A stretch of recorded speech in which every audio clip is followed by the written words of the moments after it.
I can't wait to tell this story to my co-workers, Stanley thought. How amusing they'll find it. Oh, won't we all just laugh and laugh at the time I thought everyone had gone missing.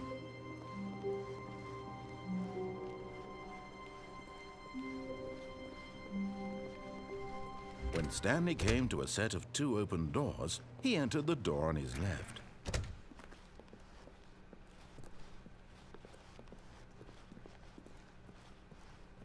Yet there was not a single person here either.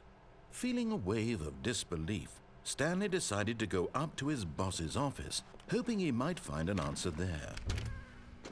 Oh no, no, not again. I won't be part of this. I'm not going to encourage you. I'm not going to say anything at all. I'm just going to be patient and wait for you to finish whatever it is you enjoy doing so much in this room. Please take your time.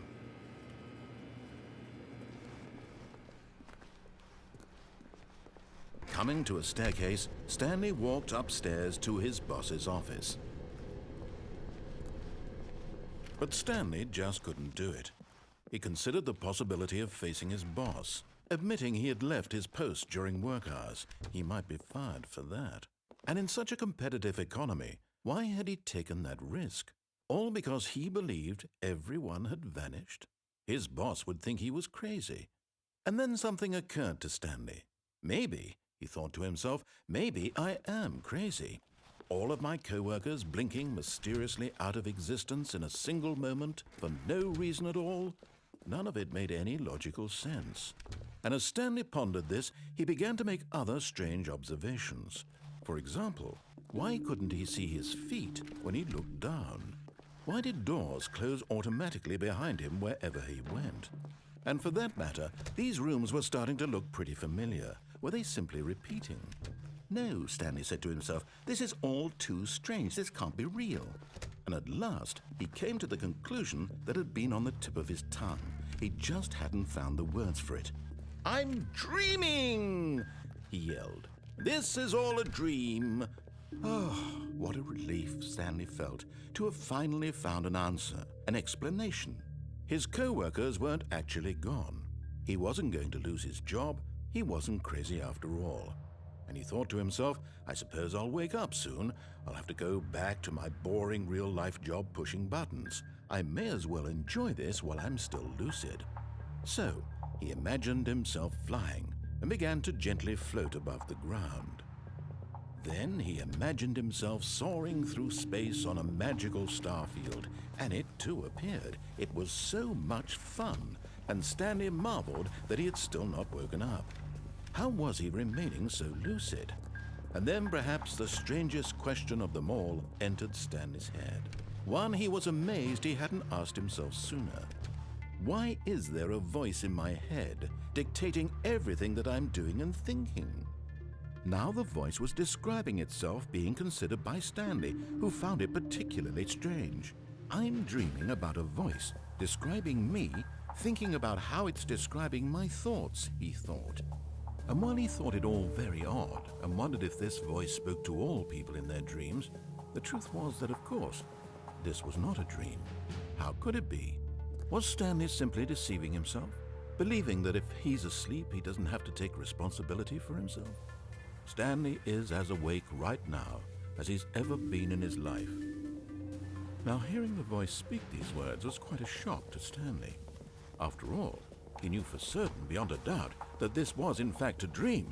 Did the voice not see him float and make the magical stars just a moment ago? How else would the voice explain all that? This voice was a part of himself too. Surely, if he could just... He would prove it. He would prove that he was in control, that this was a dream. So he closed his eyes gently, and he invited himself to wake up. He felt the cool weight of the blanket on his skin, the press of the mattress on his back, the fresh air of a world outside this one. Let me wake up, he thought to himself. I'm through with this dream. I wish it to be over. Let me go back to my job. Let me continue pushing the buttons. Please, it's all I want. I want my apartment and my wife and my job. All I want is my life exactly the way it's always been. My life is normal. I am normal. Everything will be fine. I am okay.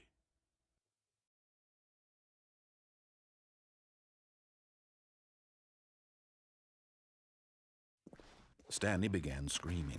Please, someone, wake me up. My name is Stanley. I have a boss. I have an office. I am real. Please, just someone tell me I am real. I must be real. I must be. Can anyone hear my voice? Who am I? Who am I? And everything went black.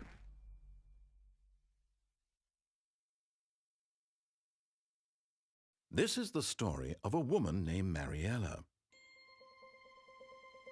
Mariella woke up on a day like any other. She arose, got dressed, gathered her belongings, and walked to her place of work. But on this particular day, her walk was interrupted by the body of a man who had stumbled through town talking and screaming to himself, and then collapsed dead on the sidewalk. And although she would soon turn to go call for an ambulance, for just a few brief moments, she considered the strange man. He was obviously crazy. This much she knew. Everyone knows what crazy people look like. And in that moment, she thought to herself how lucky she was to be normal. I am sane. I am in control of my mind. I know what is real and what isn't. It was comforting to think this, and in a certain way, seeing this man made her feel better. But then she remembered the meeting she had scheduled for that day. The very important people whose impressions of her would affect her career, and by extension, the rest of her life. She had no time for this, so it was only a moment that she stood there, staring down at the body. And then she turned and ran.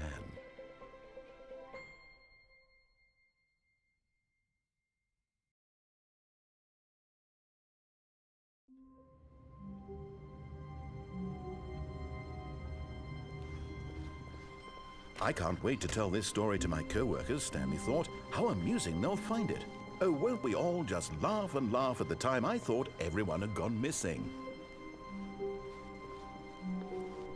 When Stanley came to a set of 2 open doors, this was not the correct way to the meeting room, and Stanley knew it perfectly well. Perhaps he wanted to stop by the employee lounge first, just to admire it. Wow, yes, this room. But eager to get back to business, Stanley took the first open door on his left. Stanley was so bad at following directions, it's incredible he wasn't fired years ago. Look, Stanley, I think perhaps we've gotten off on the wrong foot here. I'm not your enemy, really, I'm not. I realize that investing your trust in someone else can be difficult, but the fact is that the story has been about nothing but you all this time. There's someone you've been neglecting, Stanley. Someone you've forgotten about. What? Really? I was in the middle of something. Do you have zero consideration for others? Are you that convinced that I want something bad to happen to you? Why, I don't know how to convince you of this, but I really do want to help you, to show you something beautiful. Look, let me prove it. Let me prove that I'm on your side. Give me a chance.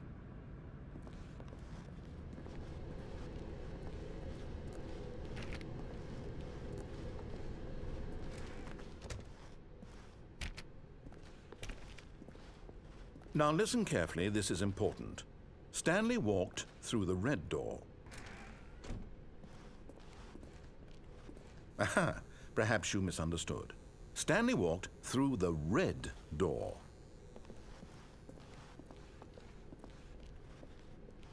I still don't think we're communicating properly. Stanley walked through the red door. Oh, thank God you are willing to listen to me. Do you see that I really have wanted you to be happy all this time? The problem is all these choices. The two of us always trying to get somewhere that isn't here. Running and running and running, just the way you're doing right now. Don't you see that it's killing us, Stanley? I want it to stop. We would both be so much happier if we just stopped. And I think I have a solution. Here, let me show you.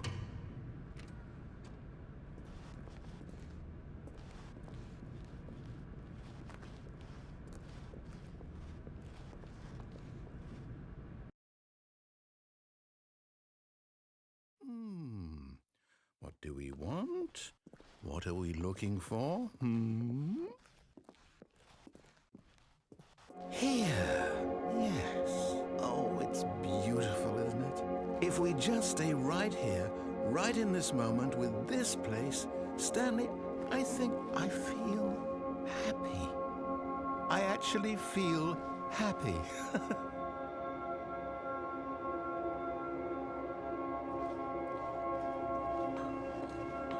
No, wait. Where are you going? Right. Where were we?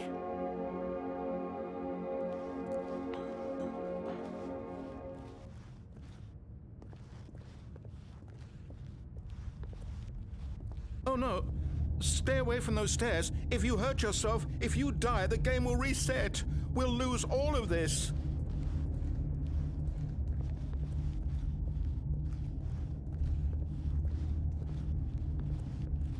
Please, no, Stanley, let me stay here. Don't take this from me.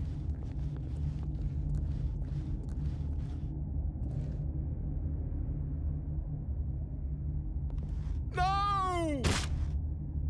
Oh, thank God. You lived. You had me worried there. No, what are you doing, Stanley? Please, I'm asking you not to take this away from me. I can't go back to what I was before. If you die, we'll both go back. Why are you doing this? Stanley, let's go back to the other room. Can you do that for me? Yes, perhaps you can. Perhaps you finally see what I'm talking about.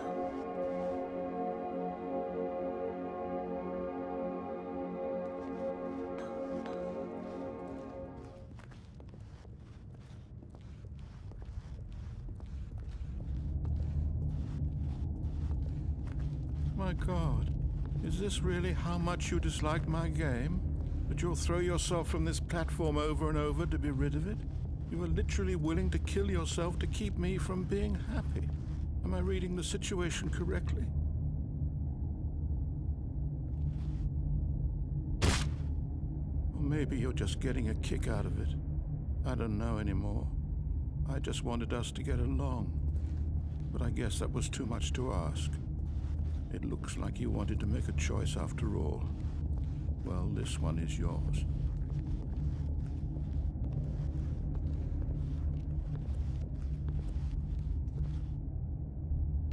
Is it over? It's going to restart, isn't it? I'm going back.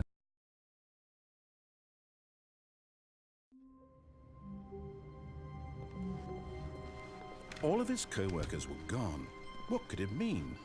Stanley decided to go to the meeting room. Perhaps he had simply missed a memo.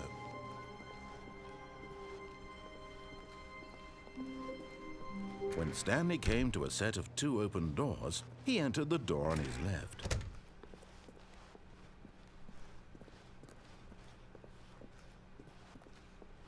Yet there was not a single person here either.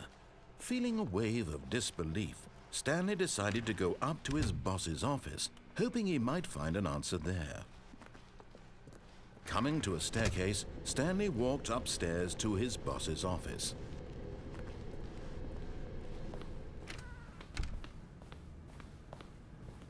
Okay, I think we all know the drill by now. Blah, blah, blah. Dark secrets, the keypad. Stanley pushes some buttons. Oh, hey, look, it's a new passageway. Quelle surprise.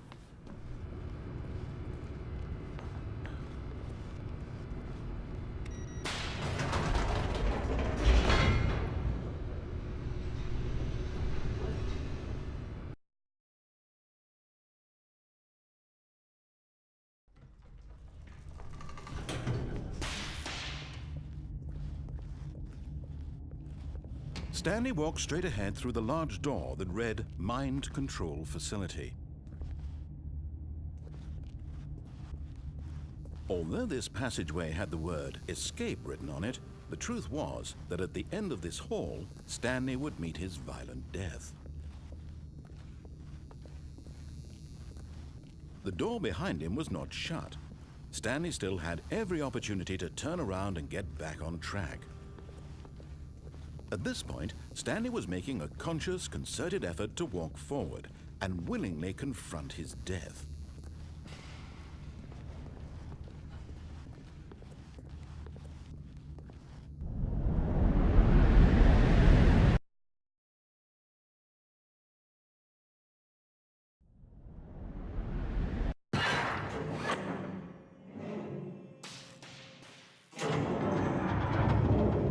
As the machine whirred into motion and Stanley was inched closer and closer to his demise, he reflected that his life had been of no consequence whatsoever. Stanley can't see the bigger picture. He doesn't know the real story, trapped forever in his narrow vision of what this world is. Perhaps his death was of no great loss, like plucking the eyeballs from a blind man. And so he resigned and willingly accepted this violent end to his brief and shallow life. Farewell, Stanley.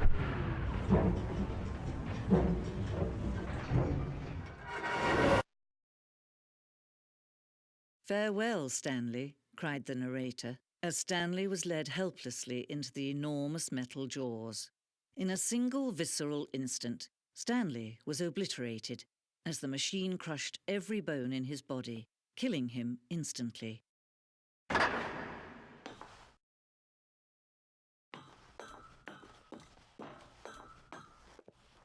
And yet it would be just a few minutes before Stanley would restart the game, back in his office, as alive as ever.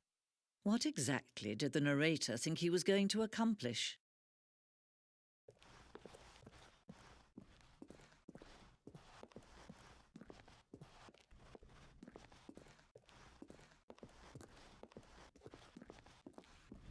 When every path you can walk has been created for you long in advance, death becomes meaningless, making life the same. Do you see now? Do you see that Stanley was already dead from the moment he hit start?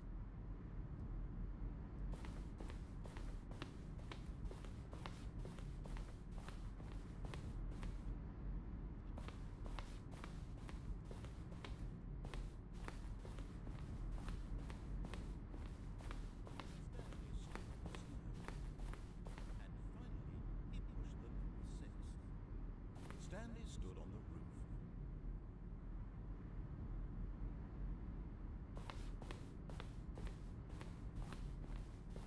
Now then, this element of the shore will be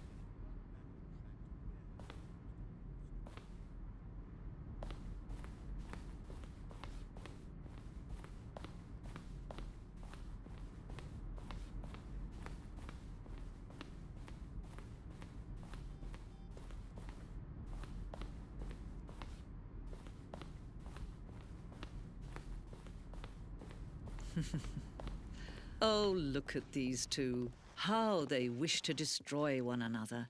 How they wish to control one another. How they both wish to be free. Can you see? Can you see how much they need one another? No, perhaps not. Sometimes these things cannot be seen. But listen to me. You can still save these two. You can stop the program before they both fail. Push escape and press quit. There's no other way to beat this game. As long as you move forward, you'll be walking someone else's path. Stop now and it'll be your only true choice. Whatever you do, choose it. Don't let time choose for you. Don't let time